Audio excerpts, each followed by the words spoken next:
All right, everybody, happy today, whatever day it is for you. I wanted to make a little video of some R stuff. We just finished up the Anova final in, gosh, what quarter is this? Fall 2018, so it's early December right now. There's a couple things that I learned. This is by no means the only way of doing things or even the right way. I'm sure in even just a month or two, I'm going to look at this and think that it's ridiculous. But for now, there's some pretty decent stuff in here that I just thought I'd share because it was really useful for me working on this final. Um, so here's the stuff that we're gonna talk about in this video. Here's the little outline. We're gonna talk about saving your analyses as objects so that you can retrieve them later, and that leads us right into subsetting, which is pulling out the specific numbers that you need from an analysis that you did or a result that you calculated.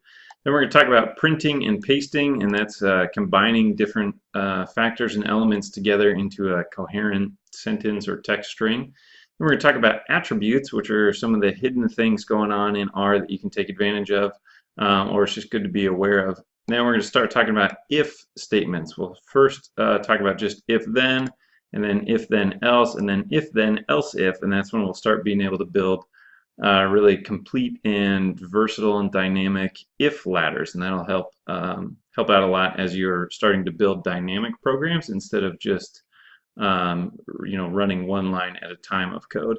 And then I'll synthesize all this and put it together into something a little more coherent as sort of a mini Anova test, as you will. So unless there's any questions, we're going to get started. I'm working off this file, rawdata.csv. I'll have a link to this with the video. And we're going to call this DAT, just a throwback to our good old Dr. Erickson. So we're going to load that up, and then in this video at least there's going to be two packages that we use, CAR and PASTEX. And CAR is of course what we use for Levine's test, and PASTEX is what we use for descriptive statistics. So we can go ahead and load those up, and you can see up here in the environment that DAT is hanging out now. So that's chilling in there, and that's just fine. So first thing we're going to talk about is saving analyses as objects. You're probably pretty familiar with this in the typical way. So let's run a Levine's test the way that we normally would. I'm just going to hit Control-Enter to run that line of code and not the rest of it. And you see that it prints out down here this output with the DF and the F value and the P value. And typically that's what we look at to determine whether we have violated the assumption of equality of variance or homoscedasticity. This second line here is descriptive statistics. I know there's a couple different ways to do it, but let's say Control-Enter on that, and this prints it out. So in our data set, I've got 6 different groups of people. Actually, let's take a look at that real quick.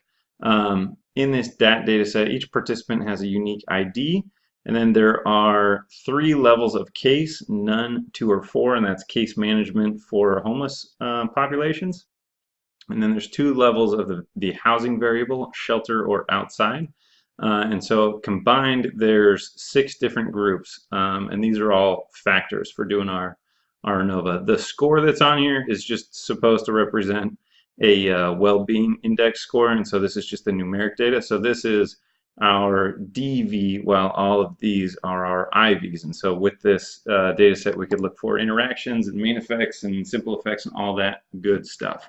So when I do the descriptive statistics, I'm doing it by that group. And so there's 6 of those that are in here. There's people that are attending 4 case management sessions a month and living outside, 4 in a shelter, no case management living outside, no case management living in a shelter, blah, blah, blah.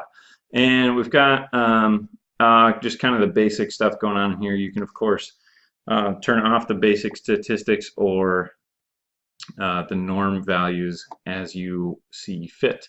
So what I want to say that you should do differently is instead of just running it and printing it and looking at the values, you should turn it into an object or save the output into an object. So here for the Levine's test, I'm going to save it in this object LT. And so we ran that, and that cleared out the output. And you can see now that LT is up here as an object in the environment. And if I click on this, it looks suspiciously like a table. So we're going to come back to this in a bit. But that really is basically a data frame of the values for the Levine's test that was in there.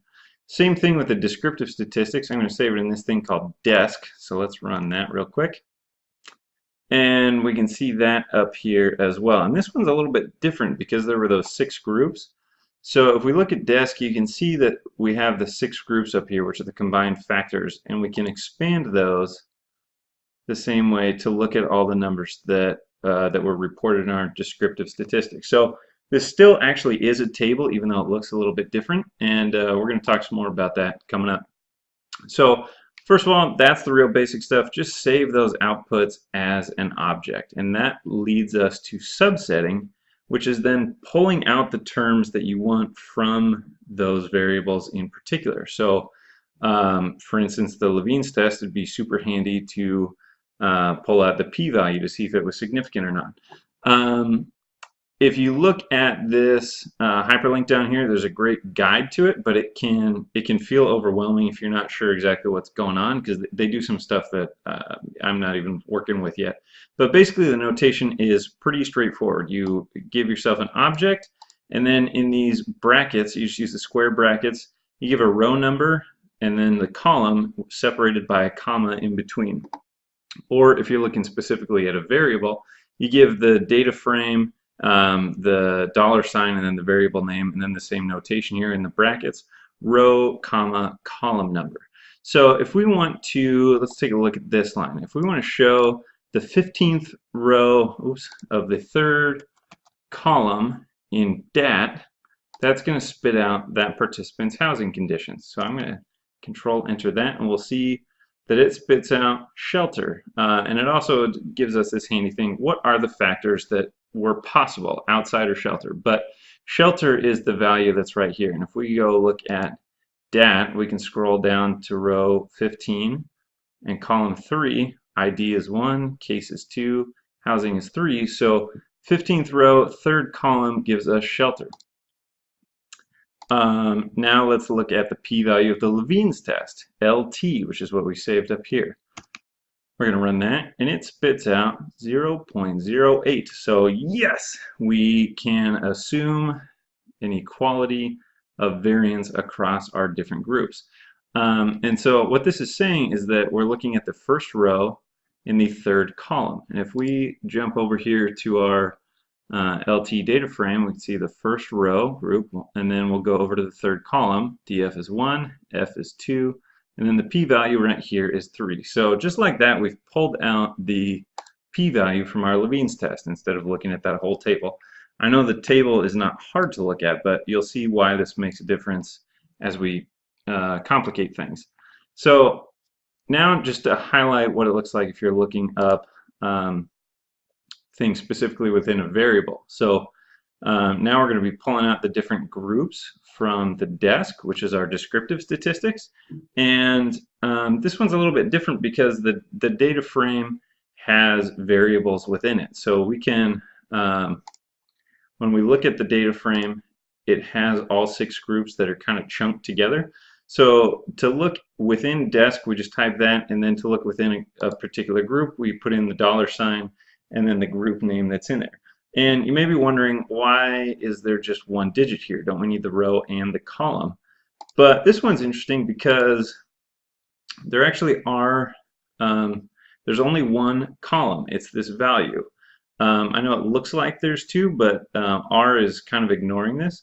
And so if we put in desk $sign FO, that's going to lead us to this group or to this variable. And then if we say 1, it's only going down this column. So because there's only 1 column, whatever digit we put in there is going to assume that that's the row. And this would actually work if it were 1 row and multiple columns. It would work the same way. You'd only need to put in 1 digit to pull out whichever value that is. In this case, we are pulling out the sample size, basically the count of how many people were in that group. And if we highlight all 6 of these and hit Control Enter, it spits out 180 for each of these. And so this is a pretty convenient way of checking whether our groups are of an equal sample size, which will make a difference when we're doing our effect sizes later. So hopefully that explains how you can do subsetting or extracting data from the objects that you have saved your analyses as already. So now, what can we start to do with this? So we pull out those values, but so what? Now we're going to talk about printing and pasting. And printing is super straightforward. You've probably seen it before, but basically you just type in print, and then in quotation marks you just say what it is that you want to print. And paste is a function that you can nest inside of the print function that lets you add multiple elements together from a disparate place. So let's take a look at print here. If we print this, we get hello world, which is the text that was in here between the quotation marks. We can very easily print a subset, and that spits out the p-value that we saw earlier. And so now let's add in some paste. And so I've got print in here and then paste, and there's now you can see there's multiple parentheses that are surrounding all this. And so we've got Luke, comma, is here in this first set, and then that white comma that you see there means that there's two elements in here. In this case, it's pretty straightforward. I was kind of just making up stuff to prove a point, but here it has combined those two text elements together into this one phrase, Luke, I am your father, and I hope Disney doesn't sue me for that. So that's cool, but let's make it even cooler and start pulling out multiple things from our Levine's test. And so if we print all those, well, we kind of get this big jumble of numbers, and I'm sure those are important somehow, but we don't really know how, do we? And this one actually should be 2 or 1. I don't know. Let's rerun that and see what happens. Great. So now we can combine our text and our subsets together this way. So with our print paste, we've got the first text that says the p-value for this test is, and then we separate it with a comma, and we pull out the subset from the Levine's test. We throw in another comma there to say that that's the end of that element, and then we start using quotation marks to say we're getting text again, another quotation mark, and a second subset here. So let's run that line and see what happens. Woo! Look at that. We're starting to get a coherent sentence now out of this, and you can, of course, throw other functions in here. So if you really don't like that there's so many digits on there, you can throw a round on there, and look at this. That tightened it up nice and neat right there. So we have, something that's almost legible. So this is, you can probably start to see some of the dots now, what you can do with this, at least in terms of your methods or your results section. Instead of working your way through a table, you can start to pull out the values that you care about and ignore the rest. Let's go a little off-road and talk about attributes for a second. Attributes are one of those things that are invisible most of the time. It's basically metadata for the objects that you have. So when we look at our data set, this is all the stuff that's visible, but behind the scenes there might be a whole bunch of attributes or properties that we're not really aware of. Most of the time they only get accessed by other functions, so something will look at it behind the scenes and make a decision about what to do with it based on the properties that are going on there. So a good example of this is probably the contrast that you set up when you're building your Anova contrast tables. When we add our contrast to an object, it actually is an attribute that's getting added on there. So let's, I think I'm jumping ahead a little bit, so let's see how some of this works. So if we want to add an attribute, we use this code here, ATTR, so it's just a shortened version of attribute, and then you say what the object is that you're adding it to, and then you name it. So hello here is not the value of the attribute, but that's the name of the attribute that then stores a value, and the value is given here by this, whatever that thing is called, and so our value is going to be called hi there. So let's do this, and we won't see anything. We saw down here in the console that it ran, but nothing really changed for us. But let's go take a look at LT and see if there's anything new there. And there is not. And that's because it's an attribute that's behind the scenes. So we wouldn't expect to see that attribute listed here.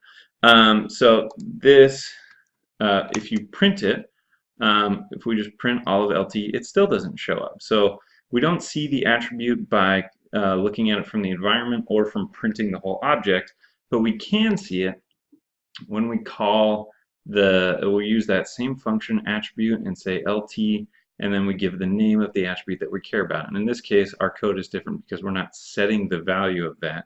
we are just calling it. So let's control enter that. And look at that. So there's a value, or there's an attribute that was called hello, and its value was hi there. And so that's what got spit out. And if we change this, let's change the value of hello from hi there to goodbye, and we'll run that. And then if we print this again, we see goodbye down there. So you can see that hello is staying the same, but just the value is changing. So just for good measure, let's give our descriptive statistics a mood, and we'll give it a happy mood because we had some normally distributed data in there. And so that doesn't show up anywhere either. So that's kind of attributes. It may not make a ton of sense right now. We're going to come back to this in this video and see how you can take advantage of that. But you can read this if you care about how it works with contrast. I should have had an example of that, but you know, whatever, this is free. Okay, let's get to the fun stuff. If-then statements. These are supremely useful to understand.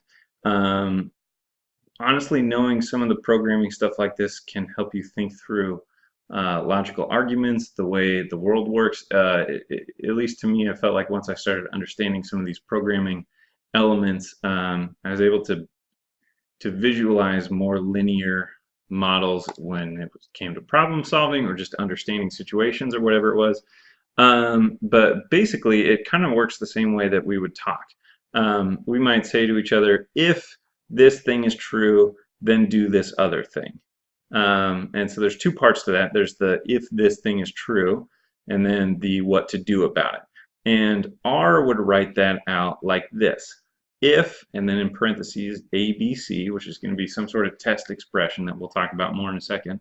And then curly bracket. And within the curly brackets, there will be XYZ, which is the code that you're going to have run based on the value of the thing.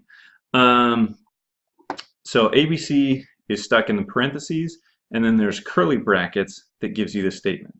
So parentheses are the test expression, the curly brackets are the statement or the code that you're going to execute off the end.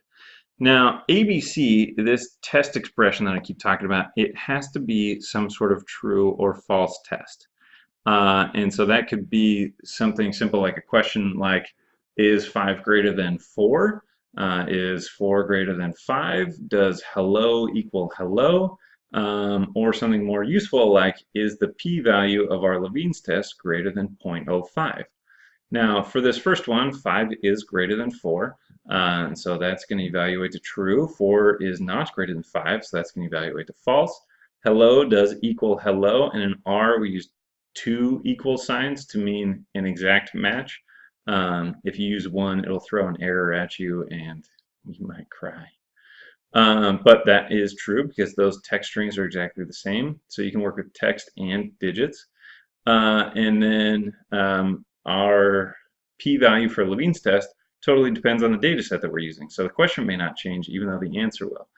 XYZ doesn't have as many restrictions. That's just more code. So you can fit a whole suite of things in there. There's really no limit to what can be within an if statement. You can have hundreds of lines of code all bracketed within an if statement. And honestly, that's not that uncommon. It might happen. If you're not sure whether your test expression is actually a true or false test, you can actually just print it. So here's the examples that I just laid out. And so 5 greater than 4, this is just some code that's hanging out here, but let's run this line and see that it says true. And actually, I'm just going to run this whole chunk and we'll see what happens. So here I put in those test expressions completely devoid of any if statements. So there's no if magic going on here. These are just statements in R. And you see true, false, true, true, true. So we had five examples that were in here, and one of these, or actually 2 of these, were Levine's test, the LT from earlier. And then this was just a whole new one just to show that that it's much simpler to save it in an object that first time and call it again rather than rewriting the code the whole time, because these 2 lines mean the exact same thing, but one is much more simple, parsimonious, as it were. So if the statement is true, then the statement code XYZ executes. If it's not true, so in this case with the false, 4 greater than 5, it just exits. It's like nothing ever happened. So here I actually built the if statements for all those examples that I had earlier. And so notice up here that there's 5 outputs that were out here. True, false, true, true, true. If I run this code, which is the exact same questions, just in an if statement, we see only 4 outputs down here.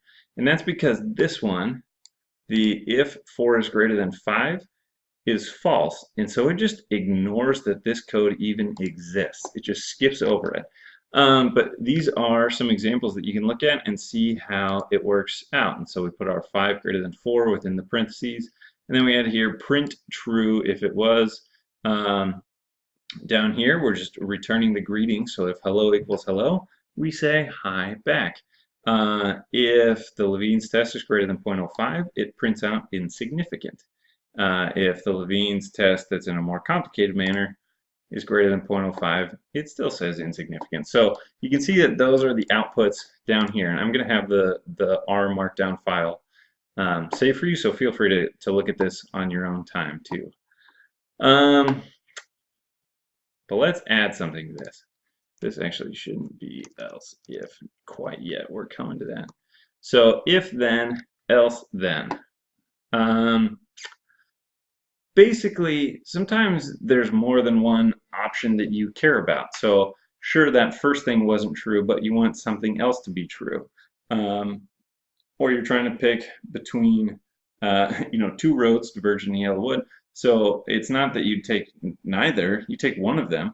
And so if your first test expression is false, R is going to just evacuate the code unless you have an else statement in here. And so we might say to each other, if ABC is true, do XYZ, but if it's not, do something else instead. And that is why we have the else statement in here. And so we would write that in R just like this. We have our if statement, which shouldn't be a surprise at this point, or that's what we've already seen.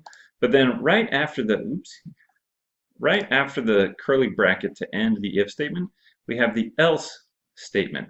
And then the first curly bracket, U, V, W, and then the second curly bracket. So it's basically just an if statement without a test expression that's thrown onto the end there. So hopefully that's not too tough to really think about, but here's an example for it. And so this one, we're going to be looking at the Levine's test again. If it is greater than 0.05, we're going to print insignificant, but if it's not greater than 0.05, we want to print significant because we know that it is that it's lower than our significance threshold. So let's run that real quick. And we've already seen this a whole bunch of times. We know that LT is greater than 0.05, so of course that was true. But let's just switch this real quick to what if it's less than 0.05. I know it's printing out. So actually, let's change this just so you can see that it actually you could go either way with this.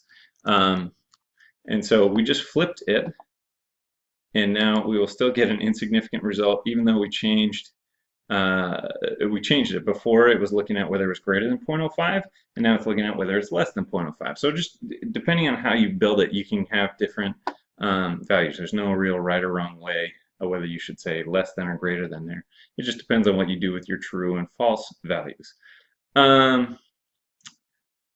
So that adds a lot for us to have that else statement. But having an else if is then kind of the capstone to what we can do with our if statements, and it lets us build what might be called an if ladder, because you can ask multiple questions, and depending on the output for them, you get a bunch of different results. So it's while this if else thing is still binary, whereas just your first if statement all on its own, there was just one track. It was either true or it did nothing. And when you add the else statement in here, it can be true or false, and you can have values that are different for that. If then else if lets us add multiple layers to this. And so this one will print out different text depending on how significant it is. So here, if our Levine's test is greater than 0.2, you know, we have a whole 0.15 distance between that and our alpha threshold, it prints out quite insignificant. But if it's only greater than 0.1, now there's only 0.05 difference, it's a bit insignificant. And if it's greater than 0.05, it's barely insignificant. And we can set it up this way because it's going to be asking these questions. It's going to be testing the test expression from top to bottom. So if it's greater than 0.2, it obviously is also then greater than 0.1. But as soon as this first one is true, it's going to print out the value. But let's say that the p-value is 0.17. It is not greater than 0.2, but it is greater than 0.1. It's going to print out a bit insignificant, and then it's going to skip the rest of the stuff down here. So it's not even going to, the code won't even recognize that this question was in here. Is it greater than 0.05? Because it will have skipped out of that already. So here we have three different layers kind of based on the same data. And then else is our catch-all statement at the end. If it is not greater than 0.2, and it is not greater than 0.1, and it is not greater than 0.05, it tells us it's significant because there's really no other option. I guess there are other options like the code, you know, broke or there's an error somewhere, but that's kind of beyond this level right now. So anyway, if, then, and else if, that is your way to build wholly dynamic if ladders. You could have 25 or 30 layers to this if you really wanted to. By that time, you know, there's probably something else you should be doing, but you can. There's really no limit to what you can do. So that's kind of the real quick summary of these different elements to things. But let's now move over towards something a little more practical. So I basically built a mini final in here. And so let me talk you through. I'm actually going to clear out the environment, even though we're basically going to be using the same thing. So let's imagine that I collected all the same data. So I've got my raw data.csv file that's in here, and so I want to import that, and I want to get descriptive statistics on it, and I want the Levine's test, and then depending on the Levine's test, whether it's significant or not, we have to do different analyses. So if it is a significant Levine's test, meaning that we violated the assumption of homogeneity, then we have to do either a robust Anova or different calculation entirely. And so we're going to work through that, and then we'll see how you can calculate the effect sizes using the subsetting, so it's much easier than typing in stuff every time. So this right here, you can see it all on your screen. This is basically the entire final. This is a very whittled down version. But let's start from the top. We're going to add our data. Okay, so we saw that that got added in there.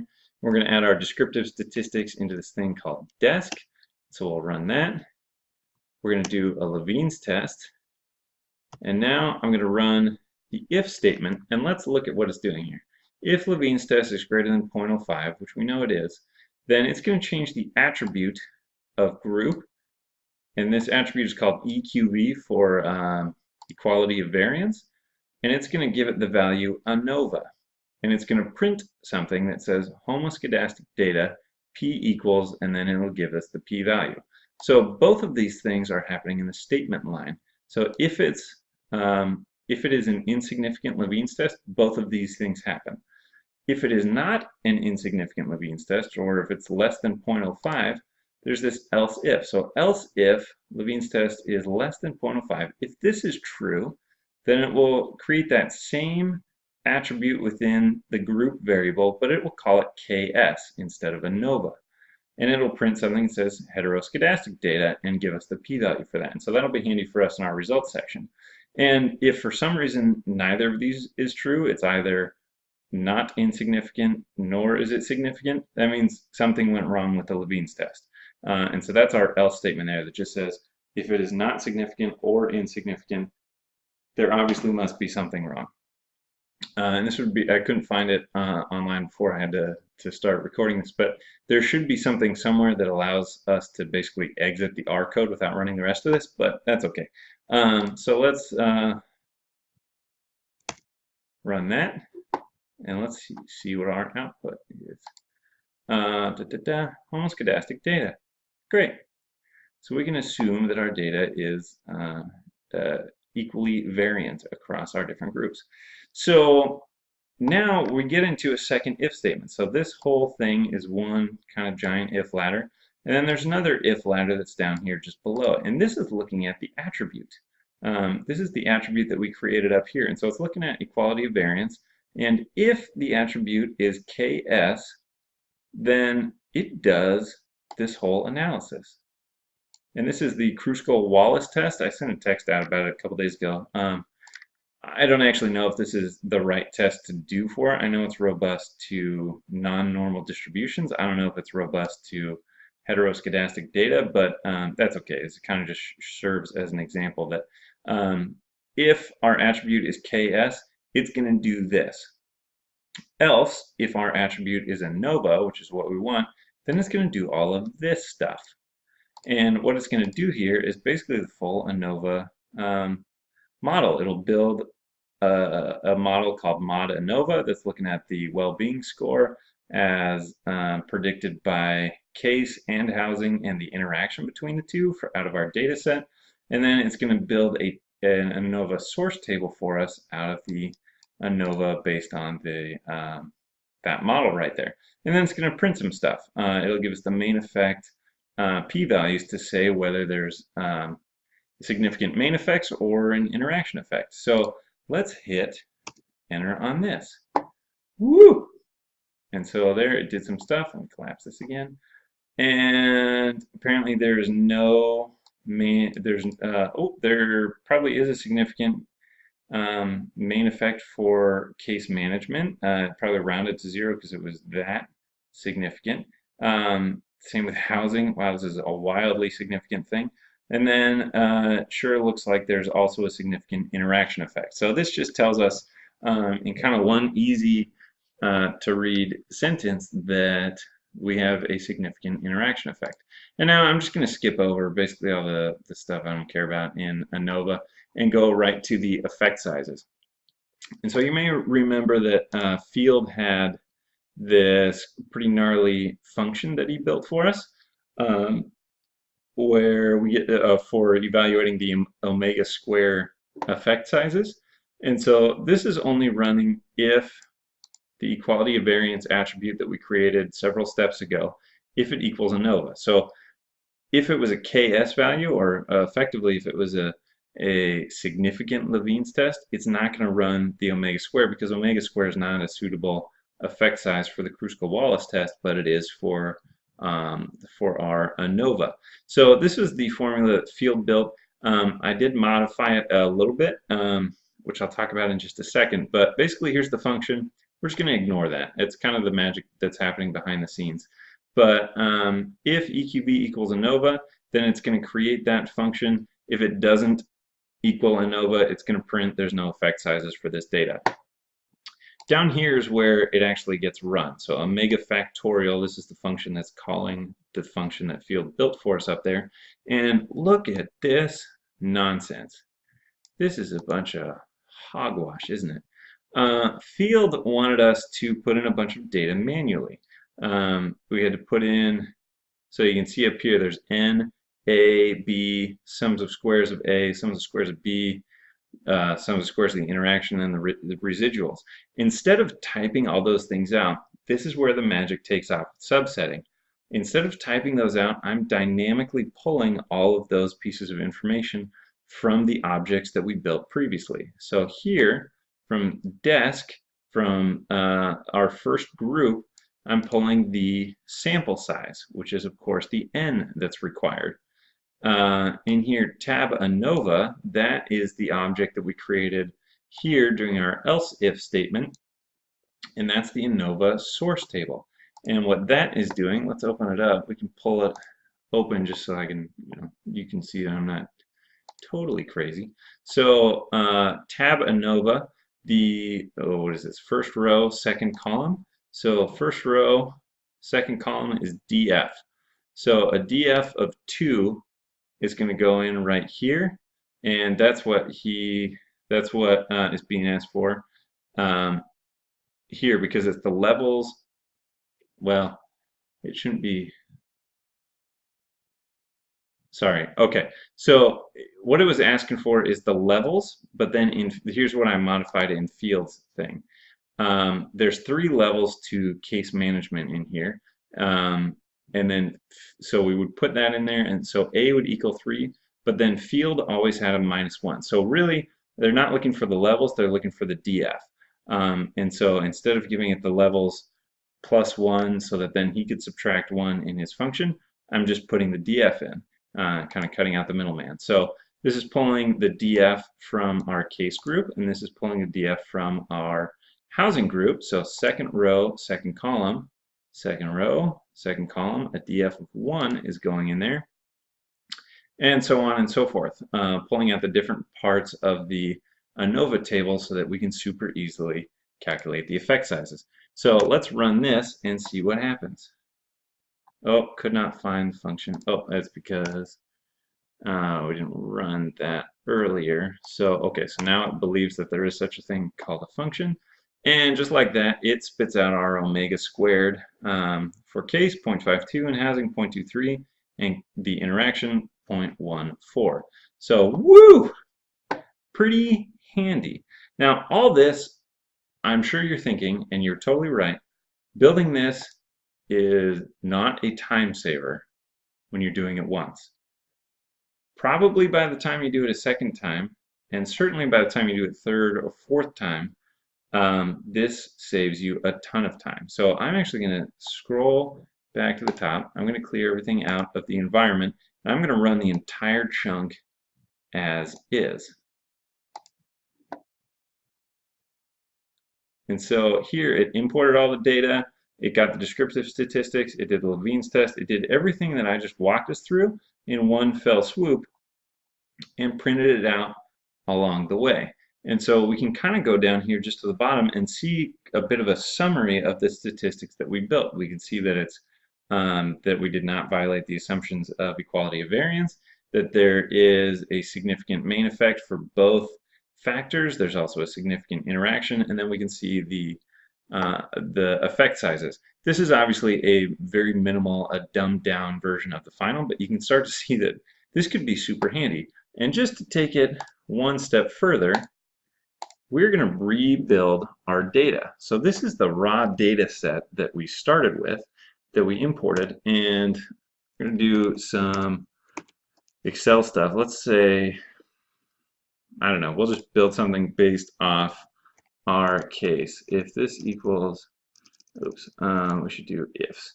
If that equals none, then rand between, let's see, with no case management, we'll say that it's people between 40 and 90, and you can kind of ignore what I'm doing here, divided by 10. But if B2 equals 2, then we're going to do rand between, I don't know, 80 and 140 divided by 10.